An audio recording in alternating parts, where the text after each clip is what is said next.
meu nome é Laura Buff e sou capitã do Exército dos Estados Unidos. Para o mundo, sou uma oficial condecorada, mas para minha própria família, sou apenas uma decepção. Na véspera de Natal passada, na casa da minha família na Virgínia, meu pai, o general Harrison Buff, ergueu seu copo diante do meu irmão, da minha irmã e de todos. Ele olhou para mim e declarou, com a voz afiada como uma lâmina: Maverick traz riqueza. Savannah traz prestígio. E Laura, ela só traz para casa seu uniforme para ser lavado e um salário pago pelos contribuintes. Você não é um patrimônio para esta família. Você é um servidor público supervalorizado. Foi nesse momento que o soldado dentro de mim finalmente assumiu o controle. Antes de contar exatamente como usei minha carreira sem sentido para expor as verdades financeiras da minha família naquela mesa de jantar, diga-me de onde você está ouvindo. E se você já teve o trabalho da sua vida inteira rejeitado pela única pessoa cuja aprovação você mais desejava, clique em curtir. Esta história é para nós. Enquanto crescia, aprendi que, na família Buff, você era um troféu ou uma ferramenta. Naquela noite, decidi que me tornaria uma arma. A cena era uma mentira perfeita, uma imagem de cartão de Natal do conforto da classe alta sulista em Richmond, Virgínia. A grande lareira na sala de estar crepitava com carvalho curtido, lançando brasas contra a tela de latão. Um imponente abeto Fraser erguia-se no canto, carregado com anos de enfeites de família e luzes brancas cintilantes, seu aroma de pinho se misturando ao rico aroma da comida da minha mãe. A mesa de jantar era uma obra-prima da tradição, um peru de 9 quilos assado até dourar perfeitamente, purê de batatas tão cremoso que parecia líquido e um molho de cranberry vermelho escuro que cintilava à luz de velas. Sentei-me ali, com um vestido de lã creme, uma fantasia que eu usava uma vez por ano para representar o papel da filha que se encaixava. Desempenhei meu papel com precisão praticada. Mãe, o peru está incrível este ano. Tão suculento, eu disse, e ela me deu um sorriso fugaz e agradecido. Maverick, como está indo o novo escritório no centro? Perguntei ao meu irmão, que era sócio de uma empresa de private equity. Fechando negócios, Laura. Grandes, respondeu ele, sem nem tirar os olhos do prato. Meu sorriso parecia uma máscara endurecendo no meu rosto. Todo ano era a mesma coisa. Eu era um estranho em minha própria casa, um dignitário estrangeiro visitando uma terra onde eu não falava a língua de carteiras de ações ou galas beneficentes. Preparei-me para o comentário inevitável do meu pai. A provocação verbal que sempre vinha. Não era uma questão de se, mas de quando. Era uma lei imutável da natureza na casa dos Buff, tão certa quanto o nascer do sol no leste. O primeiro golpe veio disfarçado de conversa. Eu estava me esforçando de verdade, tentando compartilhar um pedaço do meu mundo. Acabei de terminar um curso avançado de análise de dados em Fort Meade, comecei, sentindo uma pequena centelha de orgulho. É incrível como conseguimos prever movimentos OX com base em... Meu pai me interrompeu, não com raiva, mas com um aceno de mão, dispensando, virou o corpo inteiro para Maverick. Filho, me fale sobre o mercado. Ouvi dizer que as ações de tecnologia estão voláteis. Qual é a sua estratégia? Deu um tapinha no ombro de Maverick. Esses são os números que importam, Maverick. As verdadeiras batalhas. Parecia que uma mão invisível tinha me dado um tapa na cara. O ar ficou denso e pesado. Do outro lado da mesa, a esposa de Maverick, Jéssica, lançou-me um olhar rápido. Era uma expressão de piedade perfeitamente elaborada, do tipo que uma mulher demonstra quando está secretamente feliz por não ser você. Então, ela se virou e colocou a mão sobre a de Maverick, apertando-a com um olhar de imenso orgulho, um gesto silencioso que gritava a diferença entre um vencedor e um perdedor. Minha mãe, Eleanor, sempre a pacificadora frenética, interrompeu: o tempo deve estar lindo amanhã, não é? Talvez um Natal branco, afinal. Sua tentativa foi tão fraca, tão transparente, que só ampliou o silêncio esmagador que se seguiu. O evento principal, no entanto, era sempre o tradicional brinde de Natal do meu pai. Ele estava de pé, com uma taça de bourbon na mão, o patriarca observando seu reino. Elogiava Maverick por seu instinto assassino em Wall Street. Elogiava minha irmã Savannah, advogada, por um caso de grande repercussão que havia vencido, reforçando a reputação de excelência da família. Elogiava até minha irmã mais nova, Piper, por suas notas na UVA. Foi Piper, em sua inocência, quem preparou o cenário para minha execução. E a Laura, pai? Perguntou ela, com a voz clara e brilhante. A mesa inteira ficou em silêncio. Meu pai voltou o olhar para mim. Seus olhos, do mesmo azul que os meus, eram tão frios e implacáveis quanto um céu de inverno. Ele sustentou meu olhar por um instante, deixando o silêncio se estender, deixando que todos sentissem o peso da minha exclusão. Então ele proferiu o veredito. Laura, disse ele, com a voz desprovida de qualquer calor, Maverick traz riqueza. Savannah traz prestígio. E Laura, ela só traz para casa seu uniforme para ser lavado e um salário pago pelos contribuintes. Ele fez uma pausa, deixando as palavras serem absorvidas, torcendo a faca. Você não é um trunfo para esta família. Você é uma servidora pública supervalorizada. As palavras pairavam no ar, densas e venenosas. Ninguém se mexia, ninguém falava. Vi um sorriso lento e satisfeito surgir no rosto de Maverick. Ouvi Savannah soltar um suspiro longo e cansado, como se minha própria existência fosse um incômodo. Meu sangue ferveu, subindo ao rosto, e um zumbido baixo começou a ecoar em meus ouvidos, abafando o crepitar do fogo. O pedaço de peru e purê de batatas na minha boca de repente tinha gosto de cinza, amargo e repugnante. Mas eu não chorei. Eu não gritei. Anos de disciplina militar tomaram conta, trancando minhas emoções atrás de uma parede de gelo. O soldado em mim permaneceu em posição de sentido enquanto a filha em mim se despedaçava. Lenta e deliberadamente, coloquei minha faca e garfo no prato de porcelana. O som, um clique-claque agudo, cortou o silêncio sufocante. Foi um som baixo, mas naquele quarto, tão alto quanto um tiro. Foi uma declaração. Levantei-me da cadeira, com movimentos medidos e calmos.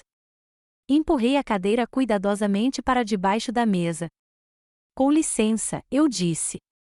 Minha voz estava perfeitamente uniforme, sem um tremor, um tom monótono e arrepiante que fez minha mãe se encolher.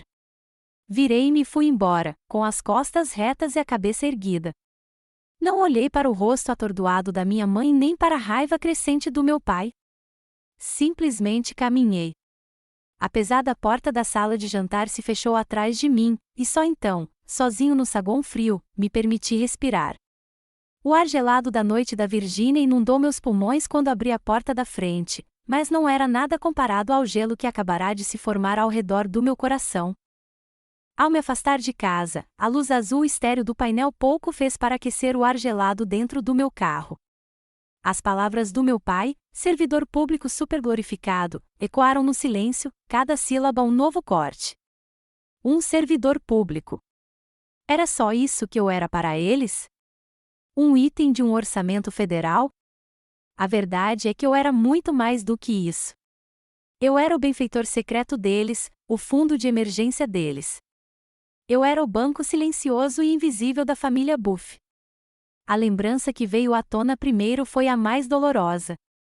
2 anos atrás, meu telefone vibrou no meu quartel no Oriente Médio. Era Maverick. Sua voz, normalmente tão confiante e espirituosa, estava rouca de pânico. Laura, vou perder tudo, soluçou ele ao telefone, o som baixo e desesperado vindo do outro lado do mundo. Ele havia feito uma aposta de alto risco em uma startup de biotecnologia, e ela implodiu, levando consigo uma grande parte do dinheiro de seu cliente. Minha reputação, meu emprego, tudo. Papai vai me matar. Ele não era um investidor brilhante naquela época. Era apenas meu irmão mais velho, apavorado e destruído. Eu tinha acabado de receber um bônus de combate significativo por uma operação de inteligência bem-sucedida. Sem pensar 2 vezes, transferi para ele quase todas as minhas economias. Eram mais de $80.000. Disse a mim mesma que era o que uma irmã faz. Você aparece, você o salva. Algumas semanas depois, eu estava de licença em casa, participando de um churrasco no quintal de casa. fiquei perto da churrasqueira, tomando uma cerveja, e ouvi Maverick conversando com os amigos. Ele havia voltado ao que era antes, presunçoso, charmoso, um rei em seu reino. O segredo é ter um instinto assassino, gabou-se, fumando um charuto. Não se pode ter medo de ir direto ao ponto. Quando todos estavam em pânico, eu vi uma oportunidade, apostei tudo e atirei do fogo. Ele nunca me mencionou. Nunca me agradeceu. Eu era apenas uma nota de rodapé na história da sua própria genialidade. Ele pegou meu sacrifício e o rebatizou como seu sucesso. Depois, havia meu pai. A palavra servidor público soava especialmente cruel vinda dele, porque ele era meu cliente mais fiel. Seus e-mails nunca começavam com como vai, ou você está bem. Eram obras-primas de manipulação sutil. Um e-mail com o assunto manutenção da família chegava à minha caixa de entrada. Nele, ele escrevia sobre os custos crescentes para manter a família Buff na comunidade ou sobre os reparos inesperados necessários para o veleiro. Nunca eram pedidos diretos. Eram declarações de fatos, entregues com a expectativa de que eu lesse as entrelinhas e cumprisse meu dever. E eu sempre fiz isso. Transferi discretamente o dinheiro para as mensalidades do clube de campo dele. Paguei a nova vela do seu barco, o Savannah. E uma semana depois, eu o vi citado em uma revista de ex-alunos para a revista The Citadel, falando sobre a importância da honra e da autossuficiência na era moderna. A hipocrisia era tão profunda que me embrulhou o estômago. Ele estava usando meu salário, financiado pelo contribuinte, para subsidiar seu estilo de vida, enquanto desprezava publicamente minha escolha de servir. E Piper, minha irmã mais nova, me tratou menos como uma irmã e mais como um caixa eletrônico com autorização de segurança. Quando ela decidiu que precisava de um apartamento de luxo no centro da cidade, que ia muito além do seu salário inicial de marketing, fui eu quem cobriu o depósito de segurança e o primeiro mês de aluguel. Foi um presente de aniversário adiantado. Quando ela quis mochilar pela Europa com as amigas depois da formatura, eu financiei a viagem. Um presente de Natal. A dor mais forte veio no ano passado. Ela postou uma foto no Instagram, posando com uma bolsa de grife novinha em folha, uma Celine, eu acho. Custou mais do que a minha prestação mensal da hipoteca. A legenda dizia, me sentindo tão mimada. Obrigada, mamãe e papai, por sempre mimarem sua filhinha. Eu tinha trabalhado 3 fins de semana consecutivos para comprar aquela bolsa para ela. 3 fins de semana olhando imagens de satélite e escrevendo relatórios, tudo para que ela pudesse ter aquele momento. Olhei para a foto, para o rosto sorridente dela, e meus dedos pairaram sobre o teclado. Digitei um comentário simples e vazio, está linda, Pips. Minha recompensa foi uma única e sem emoção curtir no meu celular algumas horas depois. Minha contribuição, meu sacrifício, apagado e creditado a outra pessoa. Lembro-me de uma pessoa enxergando tudo com clareza. Meu namorado, Elias. Ele é um bom homem, professor de história do ensino médio, de uma família operária da Pensilvânia. Ele não conseguia entender a dinâmica da minha família. Estávamos na casa dos meus pais para o 4 de julho uma vez, e ele me viu assinar um cheque para meu pai, pedindo pneus novos para o Lexus. Mais tarde naquela noite, ele pegou minha mão. Laura, eles não te respeitam, disse ele, com a voz gentil, mas firme. Você não deve isso a eles. Você está facilitando as coisas para eles. Ele tinha razão, claro. Mas, naquela época, eu ainda me apegava a uma esperança tola e infantil. A esperança de que, se eu me doasse o suficiente, se eu fosse útil o suficiente, se eu me sacrificasse o suficiente em silêncio, um dia eles se virariam e finalmente me viriam.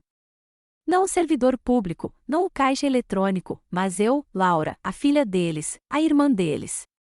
Há poucos meses, um dos meus soldados, um jovem soldado raso das montanhas dos Apalaches, veio me pedir conselhos financeiros. Ele era um garoto de apenas 19 anos e enviava todo o seu salário para casa todos os meses para sustentar os pais e os irmãos mais novos. Sua única preocupação era como organizar a cota para que fosse segura. Sentei-me com ele por uma hora, ajudando-o a criar um orçamento e mostrando-lhe como guardar uma pequena parte para si. O amor puro e descomplicado por trás do seu sacrifício foi inspirador. Ele estava enviando seu dinheiro para casa, para pessoas que precisavam, que eram gratas por ele. Eu estava enviando meu dinheiro para casa, para pessoas que o pegaram, gastaram e depois me desprezaram por ganhá-lo daquele jeito. Curta se você já foi o consertador silencioso da sua família. Aquele para quem todos ligam em uma crise, mas ninguém se lembra de agradecer. E nos comentários, digite a palavra banco se você sabe como é ser tratado como uma instituição em vez de uma pessoa. Aquela noite de Natal provou, com brutal finalidade, o quão tragicamente eu estava enganado. A esperança não havia simplesmente desaparecido. Ela havia sido executada publicamente à mesa de jantar. E enquanto o ar frio da Virgínia enchia meus pulmões, uma nova e arrepiante pergunta começou a se formar no silêncio da minha mente. Por quê? Por que eu havia me permitido me tornar o banco privado e invisível deles por todos esses anos? A questão de por que eu havia me permitido virar o banco deles me assombrou por semanas. E como eu não tinha uma resposta, fiz o que qualquer soldado faria diante de um problema insolúvel. Recuei para a fortaleza que eu melhor conhecia, meu trabalho. Depois daquele Natal, não voltei simplesmente para o meu trabalho em Fort Meade. Eu me afundei nele. Tornou-se meu santuário e meu refúgio. Minha vida se tornou uma série de noites longas e extenuantes, banhadas pelo brilho azulado e frio dos monitores de computador. Meu mundo encolheu para o tamanho de uma instalação de inteligência segura, um lugar onde as emoções caóticas da vida familiar não podiam me tocar. Ali, havia apenas dados, padrões e a busca incessante pela lógica. Eu passava 12, às vezes 16 horas seguidas, com os olhos ardendo enquanto analisava interceptações de comunicações inimigas do outro lado do mundo, em busca de sussurros, anomalias, migalhas digitais que pudessem significar a diferença entre a vida e a morte para um pelotão em terra. O jantar era o que a máquina de venda automática oferecesse: batatas fritas velhas, uma barra de proteína com aspecto de giz. Dormir era um luxo que eu muitas vezes não podia me dar, e eu frequentemente acordava com a marca do meu teclado na bochecha, o pescoço duro de tanto cochilar na cadeira. Mas, naquele cansaço, eu encontrava uma estranha paz. Os dados não mentiam. Não tinham segundas intenções. Não podiam manipular você nem fazer você se sentir inferior. No mundo limpo e organizado da análise de inteligência, havia uma verdade e uma clareza que eu nunca encontrava à mesa de jantar da minha família. Naquele mundo, eu não era o servidor público superglorificado. Eu era o Capitão Buff. Meu nome tinha peso. Analistas juniores paravam na minha mesa, com os rostos marcados pela incerteza, segurando um pedaço de informação bruta que não conseguiam decifrar. Capitão, pode dar uma olhada nisso? Perguntavam. Não estamos vendo o padrão. E eu olhava. Meus comandantes, homens e mulheres que tinham visto o combate e carregado as cicatrizes do comando, confiavam em mim. Eles me deram as tarefas mais sensíveis e críticas porque sabiam que eu cumpriria. Lembro-me de uma tarde em pé em uma sala de reuniões estéril e sem janelas, com o ar zumbindo com o som dos servidores. A sala estava cheia de oficiais superiores, coronéis e majores, com os rostos sombrios. Eu era o oficial de patente mais baixa ali. Fiquei diante de uma tela enorme, com um apontador laser na mão, e por 30 minutos expus minha análise de uma complexa rede insurgente. Minha voz era firme, meus argumentos eram claros, minhas conclusões eram irrefutáveis. Apontei para conexões que eles não haviam percebido, para vulnerabilidades que eles não tinham visto. Naquela sala, meu valor não era medido pela conta bancária do meu irmão ou pela posição social da minha irmã. Era medido pela agudeza da minha mente e pela qualidade do meu trabalho.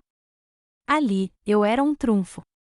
O ápice desta nova vida chegou 6 meses depois daquele Natal desastroso. Minha unidade havia desmantelado com sucesso uma grande ameaça, em grande parte graças às informações que eu havia fornecido. Pela minha contribuição, recebi a medalha de serviço meritório. Permaneci em posição de sentido no pátio de desfile, o sol quente no meu rosto, meu uniforme de gala perfeitamente passado. Um general de 2 estrelas prendeu a medalha no meu peito, o metal frio, um peso pesado e sólido. Ele apertou minha mão com firmeza. Trabalho excepcional, capitão, disse ele, com a voz rouca de aprovação. Meus colegas me deram tapinhas nas costas, me parabenizando sinceramente. Merecido, Buff. Pago uma cerveja para você hoje à noite. E, no entanto, em meio a esse triunfo profissional, uma dor oca se espalhou pelo meu peito. Era um vazio estranho e desorientador. Poucos dias antes da cerimônia, enviei um e-mail simples para minha família. Só queria avisar que vou receber uma medalha na sexta-feira. É uma grande honra. Eu não esperava que eles chegassem de avião, mas esperava por algo. Um telefonema, talvez. A única resposta que recebi foi uma mensagem de texto de uma linha da minha mãe horas depois. Que maravilha, querida. Mamãe está orgulhosa de você. Nada do meu pai. Nada de Maverick ou Savannah.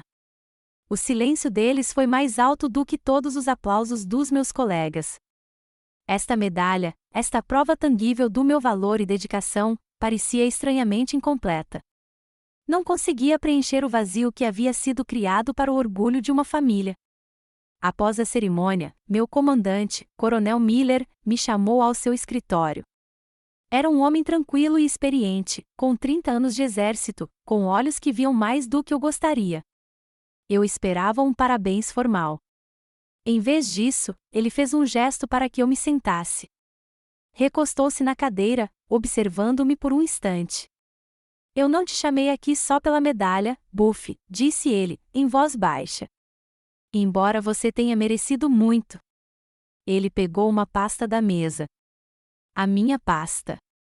Li seu histórico de serviço. Formado em West Point, o primeiro da turma, serviço distinto. Ele olhou para mim. Seu pai é o general Harrison Buff, não é? Servi com ele anos atrás, um soldado da velha guarda. Eu apenas assenti, com o estômago embrulhado. O coronel Miller inclinou-se para a frente, com um olhar direto e penetrante. Escute-me, capitão. Nunca deixe ninguém, da família ou de qualquer outra pessoa, lhe dizer que o trabalho que você faz com a sua mente não é importante. Aqueles soldados em campo, aqueles que recebem toda a glória, sobrevivem graças a cérebros como o seu aqui atrás. Eles voltam para casa, para suas famílias, por causa das batalhas que você trava em um quarto escuro às 2 da manhã. Suas palavras me atingiram com mais força do que a medalha. Não foi pena. Foi reconhecimento. Pela primeira vez, alguém olhou além do uniforme e viu o soldado. Olhou além do meu sobrenome e me viu. Ele viu a guerra silenciosa e solitária que eu travava em duas frentes, uma pelo meu país e outra dentro do meu próprio coração. Foi a validação de um soldado para outro. Uma tábua de salvação lançada para mim em um mar de indiferença. Foi a primeira vez que percebi que família nem sempre se resume ao sangue que se compartilha, mas sim aos valores que se defendem juntos. As palavras do Coronel Miller foram um conforto, mas não conseguiram apagar o frio profundo que se instalou em meus ossos desde o Natal. Nas semanas seguintes, vivi em um exílio autoimposto. Meu telefone tocava com ligações da minha mãe, da minha irmã e até do Maverick. Mas eu ignorava todas. A ideia de ouvir suas vozes, fingindo que nada tinha acontecido, era insuportável. Eu era uma ilha, e estava destruindo as pontes. Elias, Deus o abençoe, nunca pressionou. Ele viu a fortaleza que eu estava construindo ao meu redor e não tentou invadir as muralhas. Em vez disso, apenas garantiu que eu soubesse que ele estava do outro lado, esperando. Certa noite, enquanto assistíamos a um filme em silêncio no meu pequeno apartamento, ele se virou para mim. Ei, disse ele suavemente. O dia de ação de graças é mês que vem. Alguns de nós estamos organizando um pequeno dia de ação de graças com os amigos na minha casa. É uma confraternização comunitária, super discreta. Ele fez uma pausa, com um olhar gentil, sem nenhuma pressão. Mas se você quiser vir, sempre tem um lugar para você. O convite era tão simples, tão livre de expectativas. Não era uma exigência nem um sentimento de culpa. Era apenas uma porta aberta. Pela primeira vez no que pareceu uma vida inteira, uma pequena e frágil lasca de esperança abriu caminho através do gelo. Eu gostaria disso, ouvi-me dizer, e as palavras pareceram o primeiro suspiro depois de passar tanto tempo debaixo d'água. O apartamento de Elias não era a casa grande e imponente em que cresci. Era um apartamento aconchegante, um pouco bagunçado, de 2 quartos, num bairro onde dava para ouvir a música do vizinho. A mesa de jantar era uma combinação inteligente da mesa dele, uma mesa de centro e uma mesa dobrável resistente que ele havia pegado emprestada. Não havia porcelana fina, nem prata polida. Comíamos em pratos de papel, mas o ambiente era tudo o que as férias da minha família não eram. Era aconchegante. Era real. O pequeno apartamento estava lotado de gente e fervilhava de risadas. Todos trouxeram um prato, criando um buffet caótico, mas delicioso, de caçarola de vagem, torta de batata doce e várias versões de recheio. Provocamos Elias impiedosamente por causa do peru, que, admito, estava um pouco seco. Mais importante ainda, todos se ouviram. Fizeram perguntas e esperaram pelas respostas. À medida que a noite avançava, fomos nos reunindo em volta da mesa improvisada, compartilhando nossas gratidão. Quando chegou a minha vez, hesitei. Minha mente era um campo minado de amargura e mágoa. O que eu poderia dizer? Então, olhei ao redor da sala, para os rostos de soldados, veteranos e seus parceiros. Pessoas que entendiam um mundo que minha família jamais conseguiria. Sou grata, disse eu, com a voz um pouco rouca, pelos meus irmãos e irmãs de armas. Um murmúrio de compreensão percorreu a sala, cabeças concordaram. Ninguém me julgou. Ninguém comparou minha contribuição à de ninguém. Naquele momento, eu não era a filha decepcionante do General Buff. Eu era uma deles. Eu pertencia. Mais tarde, saí para a pequena varanda para respirar o ar fresco do outono. Um momento depois, a sargento Eva Rostova, uma suboficial extremamente leal da minha unidade, juntou-se a mim. Ela era uma mulher durona e prática, com um senso de humor perverso e um coração de ouro. Ela me entregou uma garrafa de Sam Adams. Você está com melhor aparência, capitão, disse ela, com a voz direta de sempre. Menos como se estivesse prestes a analisar o mundo inteiro até a submissão. Consegui dar um pequeno sorriso. E por razões que ainda não entendo completamente, contei a ela tudo sobre a véspera de Natal, sobre as palavras do meu pai, a traição de Maverick, toda aquela confusão horrível. Ela ouviu sem interromper, com uma expressão indecifrável. Quando terminei, ela não me disse uma única palavra de conforto vazio. Deu um longo gole na cerveja. Sua família, disse ela sem rodeios, parece um bando de parasitas em roupas de grife. Ela me olhou diretamente nos olhos.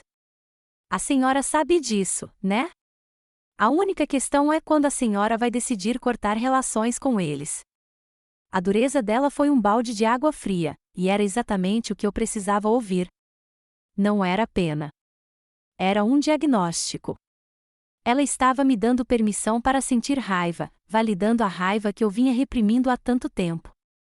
Pouco antes de eu sair, o coronel Miller e sua esposa, que também haviam sido convidados, me chamaram de lado. Sua esposa, uma mulher graciosa chamada Catherine, com olhos calorosos e inteligentes, segurou minhas mãos. Ela era o tipo de mulher que minha mãe sempre tentou imitar, elegante sem esforço, universalmente respeitada na unida comunidade militar. Laura, disse ela, com a voz suave, mas firme, meu marido me falou muito sobre o seu trabalho, sobre as vidas que você salva com sua inteligência e dedicação. Ela apertou minhas mãos. Eu só queria agradecer. Obrigada pelo seu serviço. O que você faz é incrivelmente importante. E foi aí que a barragem se rompeu. Lágrimas que eu nem sabia que existiam começaram a escorrer pelo meu rosto. Ouvir aquelas palavras, o que você faz é importante, dela, uma mulher cuja aprovação minha mãe ansiava, foi avassalador. Era tudo o que eu sempre quis ouvir da minha própria família, um simples reconhecimento do meu valor, e estava sendo dado a mim por uma quase estranha no corredor de um apartamento lotado. Foi o presente mais gentil e doloroso que já recebi. Voltei para casa naquela noite com uma sensação de paz que não sentia há anos. O calor daquela noite imperfeita e maravilhosa permaneceu comigo. Pela primeira vez, entendi que família não se trata da casa em que você cresceu ou do nome que carrega. Trata-se das pessoas que lhe deram um lugar à mesa, com pratos de papel e tudo, e fizeram você se sentir visto. Entrei no meu apartamento, com o coração mais leve, mais cheio. Tirei os sapatos e estava prestes a fazer uma xícara de chá quando meu telefone, silencioso há semanas, vibrou no balcão. Olhei para a tela. O nome exibido era Mãe. E, de repente, o frio voltou com tudo. O calor daquela noite de ação de graças persistiu por alguns dias, um escudo frágil contra a fria realidade da minha família. Mas eu sabia que não duraria. Uma trégua construída sobre o silêncio nunca é uma trégua. É apenas um cessar-fogo, um padrão de espera antes do próximo conflito inevitável. Chegou, como eu sabia que aconteceria, na forma de um telefonema da minha mãe. Quase deixei cair na caixa postal, mas um persistente senso de dever me fez atender. Laura, querida, que bom que te encontrei, ela disse animadamente. Sua voz era estranhamente doce, como mel misturado a algo que eu não conseguia identificar. Era a voz que ela usava quando queria alguma coisa. Um sinal de alerta imediato se acendeu. Ela não mencionou o Natal. Não perguntou por que eu não estava atendendo suas ligações. Ela mergulhou direto em um roteiro cuidadosamente ensaiado. Era tudo sobre Maverick. Ele estava à beira de uma grande oportunidade de negócio, explicou ela. Mas houve um pequeno contratempo com um possível parceiro. A família só precisa de um pouquinho da sua ajuda especial, querida, disse ela, com a voz se transformando em um sussurro conspiratório. Meu sangue gelou. Eu conhecia esse manual. Que tipo de ajuda, mãe? Perguntei, com a voz monótona, sem qualquer aconchego. Ah, é só uma coisinha, querida, disse ela, evasiva. Seu pai pode explicar melhor. Deixe-me colocá-lo na linha. A armadilha estava armada. Ouvi o farfalhar do telefone sendo passado. E então a voz do meu pai encheu meus ouvidos, não com uma saudação, mas com o tom familiar de comando. Era a voz de um general se dirigindo a um subordinado, não a de um pai falando com sua filha. Laura, começou ele, dispensando as gentilezas, Maverick precisa que você faça uma verificação de antecedentes de um sócio. O homem parece não ser confiável. Você tem acesso aos sistemas. Use-os. Quero saber tudo sobre ele. Dados financeiros, contatos, qualquer sujeira que você encontrar. Quero que isso seja feito de forma rápida e discreta.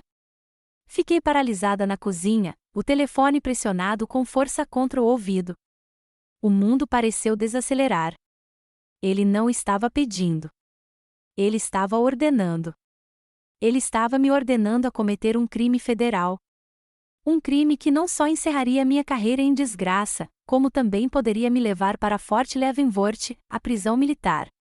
Tudo pelo que trabalhei, cada juramento que fiz, ele estava me dizendo para jogar tudo fora por um dos negócios de Maverick.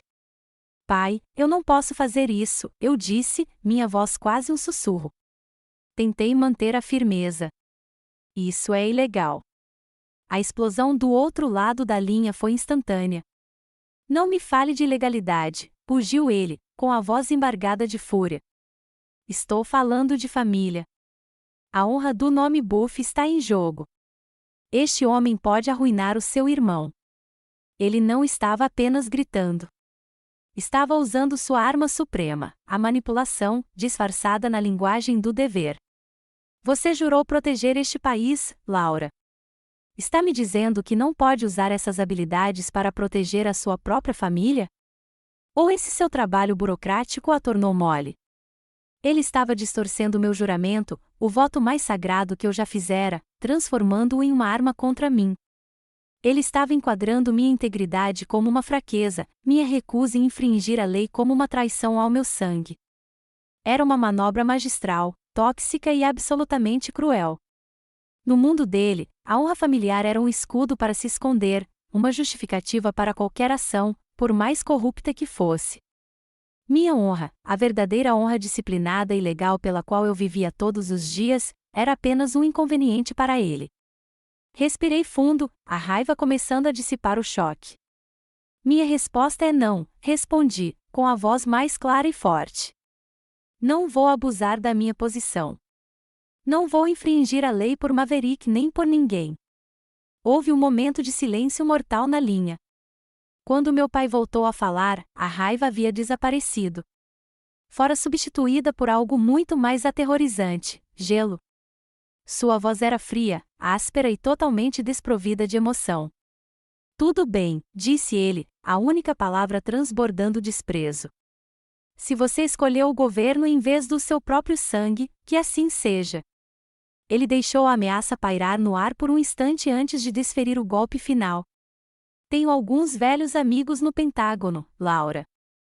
Homens que ainda atendem minhas ligações. Vamos ver até onde sua carreira imaculada irá quando souberem que a Capitã Buffy vira as costas para o próprio pai em seu momento de necessidade. A linha caiu. Ele havia desligado, mas a ameaça permanecia, ecoando no silêncio do meu apartamento. Não se tratava mais de controle. Tratava-se de destruição. Ele estava disposto a queimar toda a minha vida simplesmente porque eu não obedecia. Fiquei ali por um longo tempo, olhando para a parede, o telefone ainda na mão. Meus dedos tremiam, meus nós dos dedos estavam brancos. Mas não era de medo. O amor, a esperança, a necessidade desesperada pela aprovação dele que me guiara por 32 anos haviam sido incinerados naquela única e arrepiante ameaça. Tudo o que restava em seu lugar era uma raiva pura e inadulterada. Uma raiva tão limpa e tão absoluta que parecia clareza. Depois que meu pai desligou, não me mexi. A raiva pura e incandescente que havia explodido dentro de mim esfriou, transformando-se em algo pesado e paralisante. Afundei no sofá, o telefone escorregando da minha mão e caindo ruidosamente no chão. O sol havia se posto e meu apartamento estava mergulhado na sombra, a escuridão lá fora refletindo o entorpecimento que eu sentia por dentro. Ele havia ameaçado destruir a mim, meu próprio pai. Durante anos, suportei as demissões, os insultos, os fardos financeiros. Mas aquilo era diferente. Era uma declaração de guerra. Fiquei ali sentado no escuro, rolando a tela do meu celular sem rumo, o polegar passando por manchetes sem sentido e fotos selecionadas de vidas felizes. Então parei. Um clipe de um palestrante que reconheci vagamente apareceu no meu feed. Era Brené Brown. Quase rolei a tela, mas algo me fez apertar o play. Ela estava falando sobre limites, sobre coragem, e então disse as palavras que mudariam tudo para mim. Claro é gentil, disse ela, olhando diretamente para a câmera. Obscuro é cruel. Claro é gentil. A frase me atingiu como um golpe físico. Durante toda a minha vida, eu fui incerta, meu silêncio, minha submissão silenciosa, minha esperança de que um dia eles me entendessem sem que eu precisasse dizer uma palavra. Eu chamava isso de manter a paz. Eu chamava isso de ser uma pessoa melhor. Mas não era gentil. Era profundamente cruel comigo mesma. Era permissão. Era permitir que definissem meu valor, me usassem, me ameaçassem. Tudo isso enquanto eu engolia a minha verdade. Um interruptor se acendeu dentro da minha cabeça. A paralisia se dissipou. Levantei-me e caminhei até a parede, minha mão encontrando o interruptor. Acendi-o, inundando o cômodo com luz, banindo as sombras. O entorpecimento havia desaparecido, substituído por uma resolução fria e firme. Eu não estava apenas na arena agora. Eu iria lutar. Não esperei que me ligassem de volta para pedir desculpas ou fingir que nada tinha acontecido. Desta vez, eu estava iniciando o contato. Abri meu laptop e escrevi um novo e-mail. A lista de destinatários era curta: meu pai, minha mãe, Maverick, Savannah e Piper. O assunto era direto: reunião familiar urgente. O corpo do e-mail era ainda mais direto: precisamos conversar amanhã à noite, às 20 horas, horário do leste, por videochamada. A presença é obrigatória para todos. Cliquei em enviar. Não houve com amor, nem atenciosamente, apenas meu nome, Capitã Laura Buffy. O tom, tão diferente dos meus e-mails conciliatórios habituais, deve tê-los chocado. Em 1 hora, recebi 5 respostas separadas, todas confirmando. Provavelmente pensaram que eu havia cedido, que estava pronto para rastejar de volta e implorar por perdão. Não faziam ideia de que estavam caindo em uma emboscada. Na noite seguinte, precisamente às 20 horas, entrei na internet. Um por um, seus rostos preenchiam a tela em pequenos quadros. Meu pai, recostado em sua cadeira de couro, a imagem da autoridade patriarcal. Minha mãe, parecendo nervosa, torcendo as mãos fora do quadro. Maverick, sorrindo, já com cara de entediado. Savannah e Piper, meras espectadoras curiosas do mais recente drama familiar. Deixei o silêncio pairar por um instante, observando-os. Eles esperavam que eu falasse, que eu desmoronasse. Eu não desabei. Com a precisão calma de um oficial de inteligência fazendo uma avaliação do campo de batalha, comecei. Meus olhos encontraram a caixa postal do meu pai na tela. Gravei nossa ligação ontem, general, eu disse. O uso do título o fez-se endireitar. Seu pedido não foi apenas uma solicitação para cometer um crime. Foi um profundo insulto ao uniforme que nós dois usamos. Seu rosto começou a escurecer de raiva, mas não lhe dei tempo para falar. Desviei o olhar para a caixa seguinte. Maverick, disse eu, com a voz calma, você não é um gênio de Wall Street. Você é um apostador que eu resgatei com $80.000. O instinto assassino de que você se gaba foi financiado pelo meu salário de combate. O sorriso irônico de Maverick desapareceu, substituído por uma expressão de descrença atordoada. Mudei o foco. Mãe, eu disse, e pela primeira vez minha voz vacilou um pouco, mas eu insisti. Seu silêncio nunca foi pacificador. Foi cumplicidade. Toda vez que você mudava de assunto ou fingia não ouvir, você apoiava o comportamento deles. Expus tudo, as mensalidades do clube de campo, os reparos do veleiro, a bolsa de grife para Piper, paga com minhas horas extras. Cada transação secreta, cada sacrifício silencioso, cada comentário desdenhoso. Transformei a história oculta deles em um registro público. O silêncio que se seguiu foi absoluto. Todos ficaram paralisados, presos no brilho de uma verdade que nunca haviam sido forçados a confrontar. Meu pai finalmente recuperou a voz, o rosto roxo de raiva. Seu ingrato. Ainda não terminei, interrompi-o, com a voz fria e cortante como aço. A partir deste momento, o banco de Laura Buff está permanentemente fechado. Todo o apoio financeiro, sob qualquer forma, foi encerrado, com efeito imediato. Deixei que isso fosse assimilado. Então, proferi meu último termo, inegociável. E se eu ouvir o menor sussurro de uma ameaça à minha carreira, disse eu, cruzando os olhos com a imagem do meu pai na tela, garantirei que a gravação completa da nossa conversa seja entregue aos seus amigos no Pentágono, juntamente com extratos bancários detalhados de cada dólar que enviei para esta família nos últimos 10 anos. Estou sendo claro? Não esperei por uma resposta. Não precisava de uma. Os rostos chocados e horrorizados deles já eram resposta suficiente. Tenham uma boa noite, eu disse, com a voz completamente desprovida de emoção. Antes de contar o que aconteceu em seguida, curtam se vocês acreditam que falar a verdade, por mais difícil que seja, é o ato supremo de poder.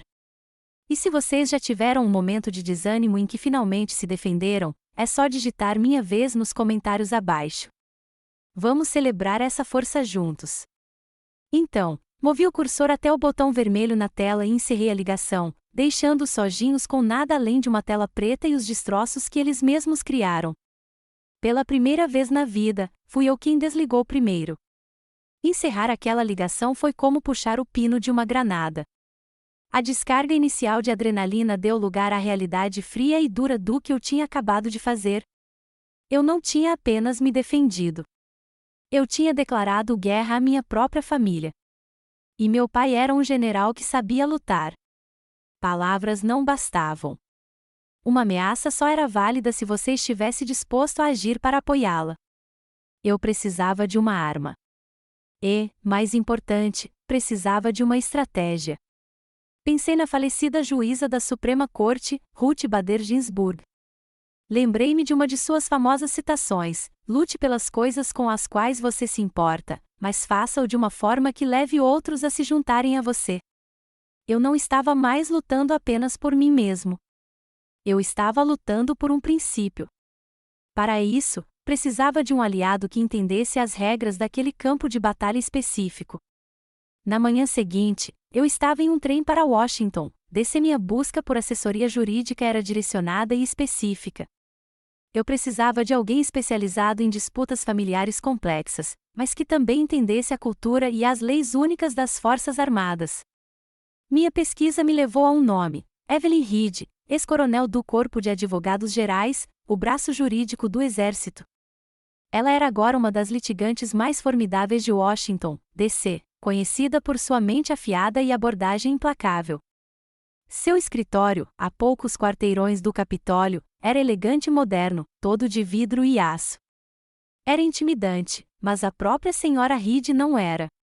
Era uma mulher de quase 60 anos, com olhos aguçados e inteligentes e um ar de autoridade serena que eu imediatamente reconheci e respeitei. Ela não demonstrou falsa simpatia ou banalidades. Apenas gesticulou para uma cadeira e disse: Capitão Buff, por favor, comece. E pela primeira vez, contei a história toda para um completo estranho. Mas não contei como uma vítima. Apresentei-a como um briefing de inteligência. Passei a noite inteira reunindo minhas evidências. Em sua grande mesa de conferências, coloquei meu laptop e comecei. Mostrei a ela as planilhas do Excel, meticulosamente organizadas, detalhando cada transação financeira dos últimos 10 anos. Cada item incluía a data, o valor, o destinatário e o motivo declarado, a emergência financeira de Maverick, as mensalidades do clube do meu pai, o presente de aniversário de Piper. Mostrei a ela o arquivo de e-mails do meu pai, destacando as frases cuidadosamente redigidas que eram seus pedidos velados de dinheiro. Mostrei as capturas de tela das postagens de Piper nas redes sociais, exibindo presentes pelos quais eu havia pago. E, finalmente, respirei fundo e apertei o play no arquivo de áudio da noite anterior. Observei o rosto de Evelyn Reed enquanto a voz do meu pai, primeiro exigente, depois manipuladora, depois ameaçadora, preenchia o escritório silencioso e elegante. Ela ouviu a gravação inteira sem um pingo de emoção no rosto.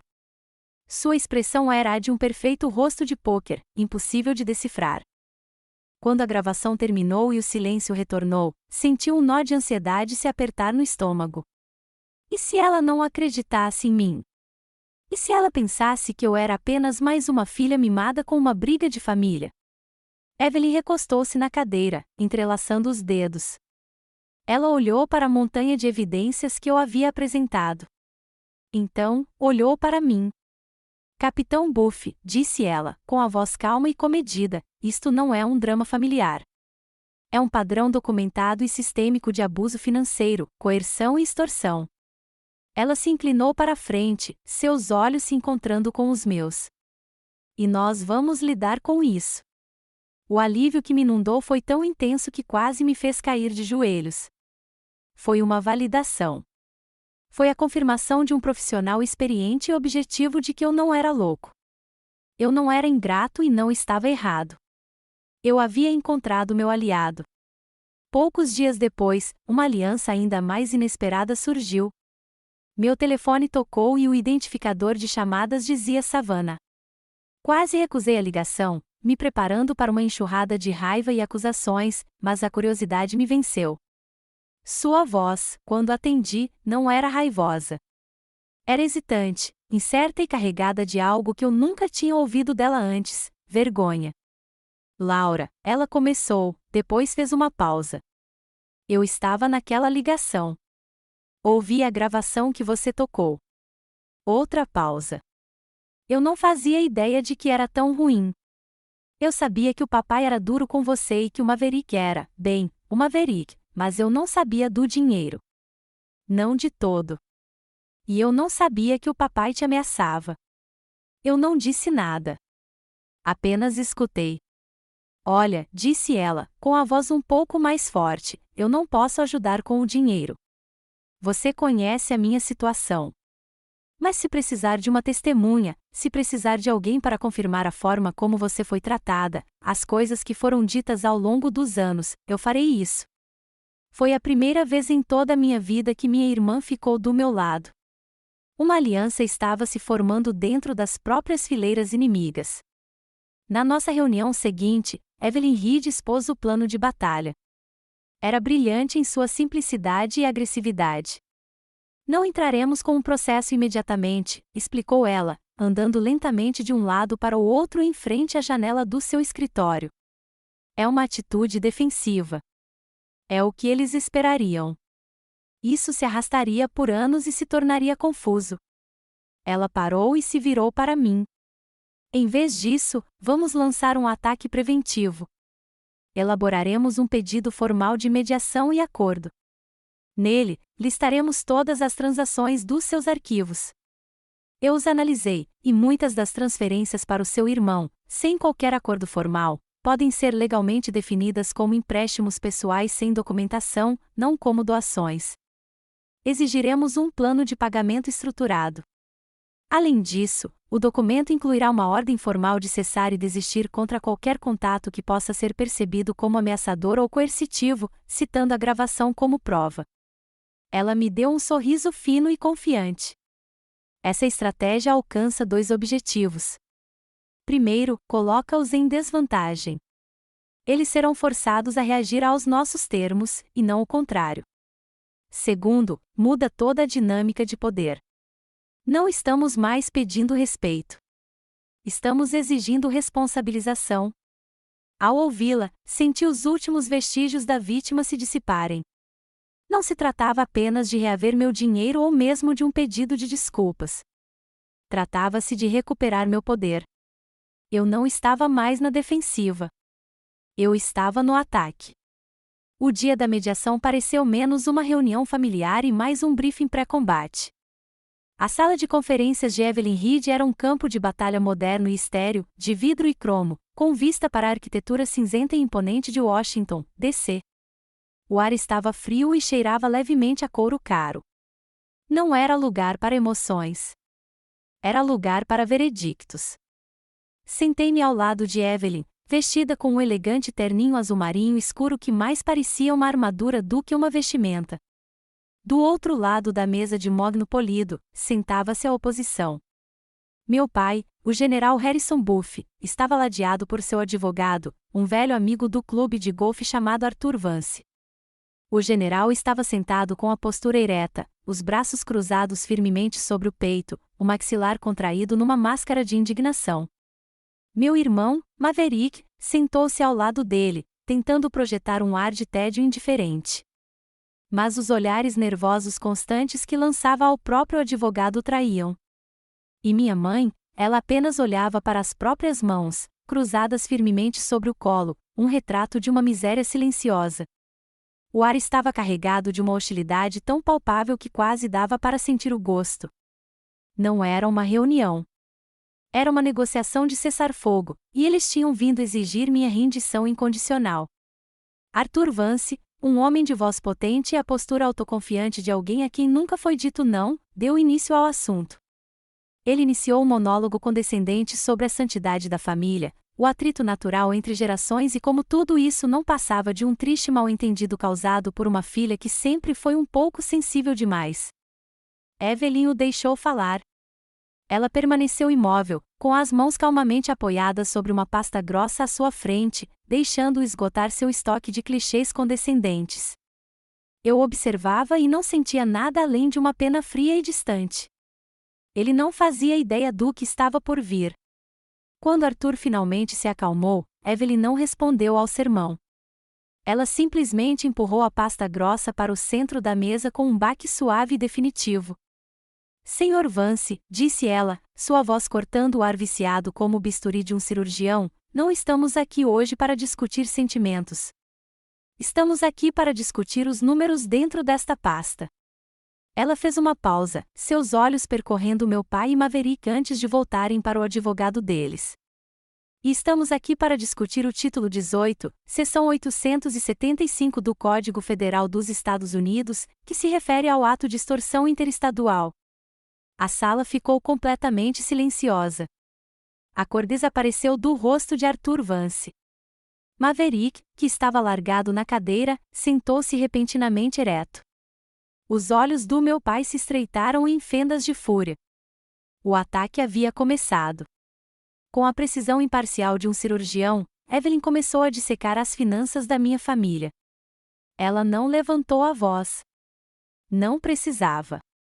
Os fatos eram sua arma. Em 14 de maio de 2021, começou ela, o capitão Buff transferiu $83 mil para o Sr. Buff aqui para o que foi descrito em mensagens de texto como uma emergência comercial. Classificamos isso como um empréstimo pessoal sem documentação. Ela continuou, item por item, em 2 de agosto, uma transferência de $5 mil para General Buff para as taxas do clube de campo. Em 20 de dezembro, uma transferência de $12 mil para a manutenção do veleiro. Com cada entrada, ela apresentava cópias impressas de extratos bancários, e-mails e mensagens de texto. As evidências eram contundentes, inegáveis. A fachada cuidadosamente construída da poderosa e autossuficiente família Buff estava sendo sistematicamente desmantelada, pedaço por pedaço, dolorosamente, bem diante dos meus olhos. O advogado de Maverick estava pálido, sussurrando furiosamente no ouvido do meu irmão. Então Evelyn chegou à prova final. Ela olhou diretamente para o meu pai. E depois tem a questão do telefonema de 28 de novembro, disse ela calmamente. Ela não tocou a gravação. Apenas deixou a ameaça pairar no ar. Na qual foi feita uma exigência para que uma oficial militar nativa cometesse um crime, seguida de uma ameaça direta à sua carreira em caso de recusa. Temos essa gravação. Esse foi o ponto de ruptura. O autocontrole férreo do general finalmente se estilhaçou. Ele bateu a mão com força na mesa de mogno, o som ecoando como um tiro na sala silenciosa. Ele se levantou de um salto, o dedo apontando para mim. Ela nos deve, rugiu, o rosto uma máscara de fúria roxa. Tudo o que ela é, tudo o que ela tem, é por causa do nome Buff. Nós a criamos. A sala prendeu a respiração. Era isso. A resistência final e desesperada de um tirano em queda. Evelyn Reed não vacilou. Ela lentamente ergueu os olhos dos papéis e encontrou o olhar furioso do meu pai. Sua voz, quando falou, ainda era calma, mas carregava o peso da vitória absoluta. Pelo contrário, general, disse ela, o título formal uma cortesia profissional deliberada que também era um insulto sutil, de acordo com nossos cálculos, a família Buff está de fato em dívida com o capitão Buff pela quantia exata de $273.450, excluindo juros. Ela deixou o número se acomodar na sala, uma bomba que acabará de detonar em silêncio. Não estamos, no entanto, pedindo o reembolso integral, continuou ela suavemente. Estamos exigindo 2 coisas. Primeiro, um pedido formal de desculpas por escrito de todos os membros da sua família presentes, e segundo, um acordo legalmente vinculativo para cessar e desistir de quaisquer ameaças futuras ou contato coercitivo. Ela se recostou, seu trabalho concluído. Ou, concluiu, com a voz um pouco mais grave, podemos simplesmente levá-lo a um tribunal federal. O silêncio que se seguiu foi o som mais alto que eu já ouvirá. Era o som de um rei sendo derrotado, o som de uma mudança de poder, o som das minhas próprias correntes finalmente se quebrando. Era o som da vitória. Ao sair do consultório de Evelyn Reed naquele dia, eu esperava me sentir triunfante, eufórica, justificada. Em vez disso, me senti apenas vazia. A adrenalina do confronto se esvaiu, deixando para trás uma exaustão profunda e oca. Elias estava me esperando no saguão. E quando viu meu rosto, não perguntou se eu tinha ganhado. Apenas abriu os braços e me abraçou, uma âncora silenciosa e firme na tempestade que acabará de passar. A vitória, descobri, tem um gosto amargo. Eu havia vencido a batalha. Eu havia recuperado minha dignidade e meu poder. Mas, ao fazer isso, formalizei a morte da minha família. Não era uma família da qual eu sentiria falta, não aquela que estivera sentada naquela sala de conferências. Mas me vi lamentando aquela que sempre desejei, a ilusão que carreguei por tanto tempo. O preço da minha liberdade foi aceitar que ela se fora para sempre. Naquela noite, o sono foi um estranho. Fiquei sentado à janela por horas, observando as luzes distantes da cidade, contemplando as consequências. Os pedidos de desculpas por escrito chegaram por correio 2 dias depois, conforme estipulado. Eram documentos rígidos e formais, claramente redigidos por advogados, desprovidos de qualquer remorso genuíno. A do meu pai era uma única frase digitada em seu papel timbrado pessoal. A do Maverick era pouco coerente. Eram despojos de guerra, mas pareciam cinzas em minhas mãos. Algumas semanas depois, minha mãe pediu para tomar um café comigo. Aceitei, movido por uma curiosidade inexplicável. Nos encontramos em um café tranquilo, um território neutro. Ela parecia mais velha, o verniz polido que sempre usava agora rachado por finas linhas de estresse. As olheiras estavam mais escuras. Ela não deu desculpas. Não tentou justificar o comportamento de ninguém. Apenas olhou para mim, com os olhos cheios de uma tristeza que parecia genuína. Desculpe, Laura, disse ela, em voz baixa. Eu falhei com você. Como mãe, eu falhei. Ela me contou que a casa havia se tornado um mausoléu de silêncio. Meu pai não falava mais do que algumas palavras com ninguém havia semanas, refugiando-se em seu escritório como um animal ferido. A esposa de Maverick, Jéssica, havia pegado os filhos e se mudado para a casa dos pais, e a palavra divórcio agora era pronunciada em voz alta. O império que meu pai prezava acima de tudo, a imagem da família Buff perfeita e poderosa, estava se desintegrando.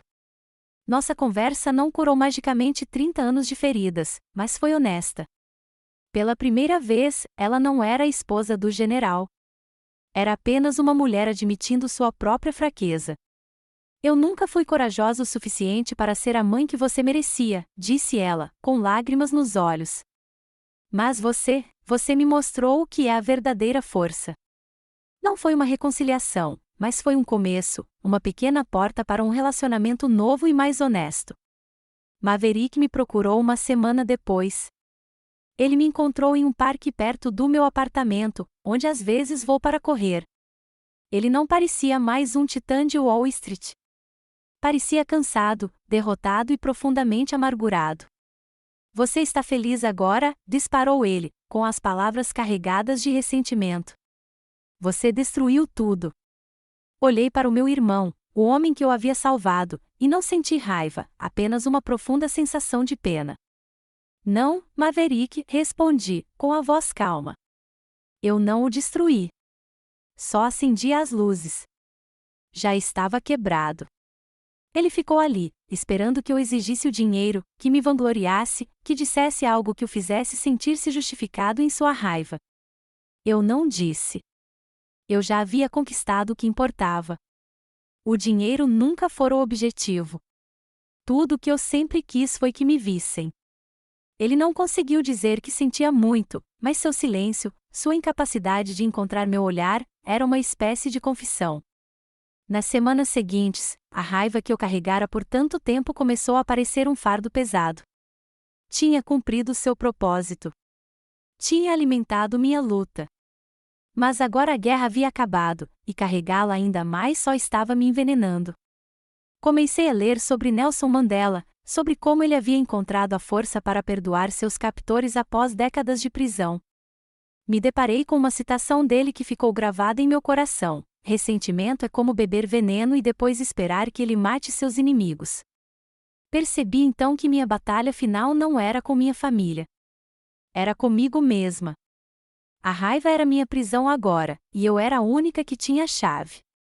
Numa tranquila tarde de domingo, sentei-me à minha mesa com uma caneta e uma única folha de papel. Comecei a escrever uma carta.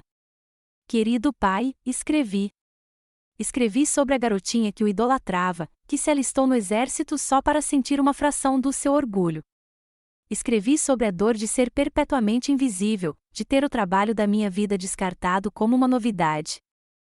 Escrevi sobre o telefonema, a ameaça e o momento em que ele partiu o que restava do meu coração. E então escrevi as palavras mais duras de todas: eu te perdoo. Eu não as escrevi para ele. ele jamais lera esta carta. Ele não merecia a paz que essas palavras poderiam oferecer. Eu as escrevi para mim. Eu o perdoei por sua fraqueza, por sua incapacidade de amar uma filha que não se encaixava em sua estreita definição de sucesso. Eu o perdoei pelas expectativas que ele havia me esmagado. Eu o perdoei porque eu merecia ser livre. E, por fim, escrevi uma última linha, e eu me perdoo por demorar tanto para aprender o meu próprio valor. Dobrei a carta, selei-a num envelope sem endereço e coloquei-a numa caixa no fundo do meu armário. Não a queimei. Não era algo para ser destruído. Era um monumento silencioso de papel à guerra a qual sobrevivi e à paz que finalmente, com muito esforço, construí para mim. É véspera de Natal novamente, um ano depois. Mas este não é o mesmo mundo, e eu não sou a mesma mulher.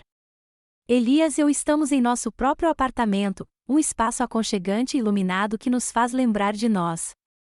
Um pequeno e perfumado abeto balsâmico ergue-se no canto, decorado não com pesadas relíquias de um passado que não reivindico, mas com simples enfeites de madeira e luzes que escolhemos juntos. As notas suaves de um álbum do trio Vivaldi tocam em um pequeno alto-falante, e o ar está impregnado com o aroma doce e picante dos biscoitos de gengibre que acabamos de tirar do forno.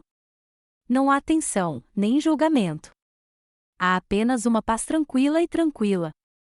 Elias, agora meu noivo, vem por trás de mim e me abraça pela cintura, apoiando o queixo no meu ombro. Ficamos ali por um instante, apenas observando as luzes da árvore piscarem. É um momento simples, mas parece mais real, mais profundo do que qualquer um dos natais grandiosos e vazios do meu passado. Meu telefone vibra no balcão da cozinha.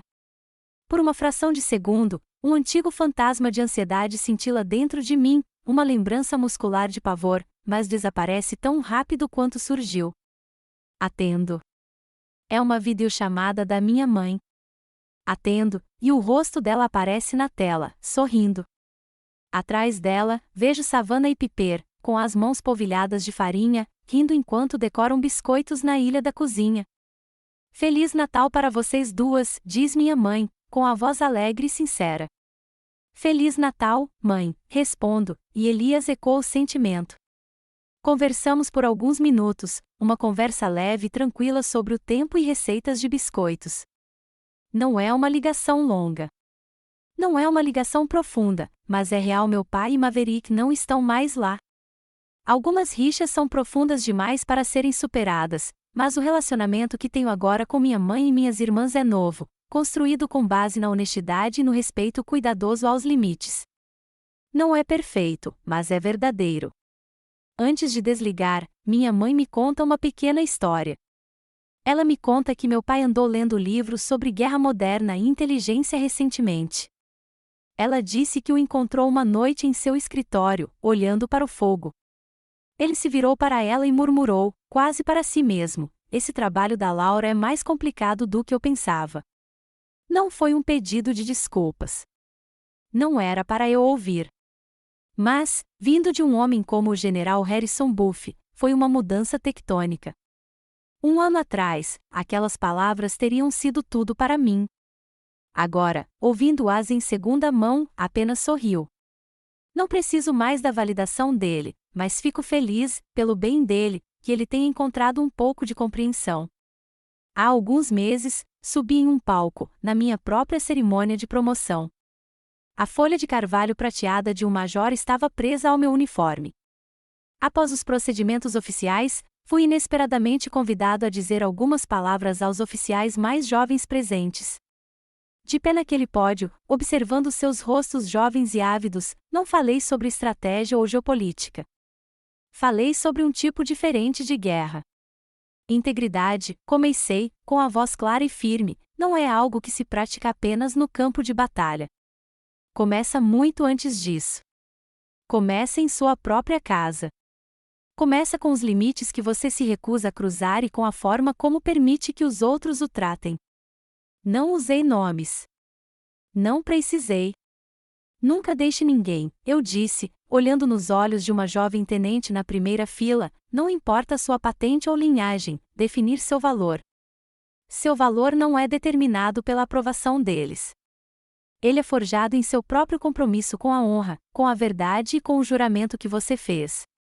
Quando terminei, não houve aplausos imediatos. Houve um momento de silêncio profundo e respeitoso.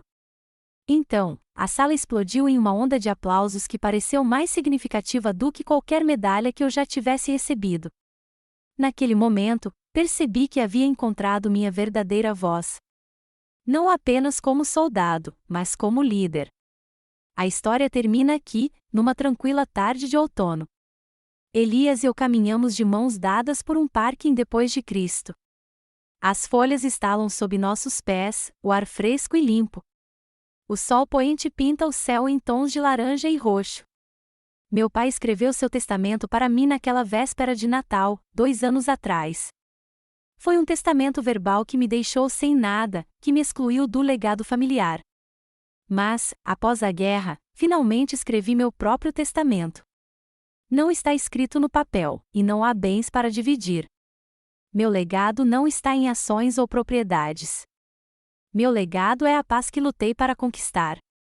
Meu legado é a força que encontrei para dizer não. E meu legado é a crença inabalável de que o valor de um soldado, de uma filha, de qualquer ser humano não lhe é dado por outros. É, e sempre foi, algo que vem de dentro. E a você, por trilhar esse caminho comigo, obrigada. Minha história chegou a um novo começo tranquilo. Mas sei que é apenas uma entre muitas. O testamento do meu pai era sobre o que eu não era. O que escrevi para mim é sobre quem eu sou. Espero que minha jornada inspire você a honrar a sua. Se você busca histórias de resiliência, integridade e coragem para traçar seus próprios limites, não deixe de seguir ou se inscrever no canal Chosen Revenge. Há mais histórias como está esperando para serem exploradas juntas. Até lá, vá escrever a sua.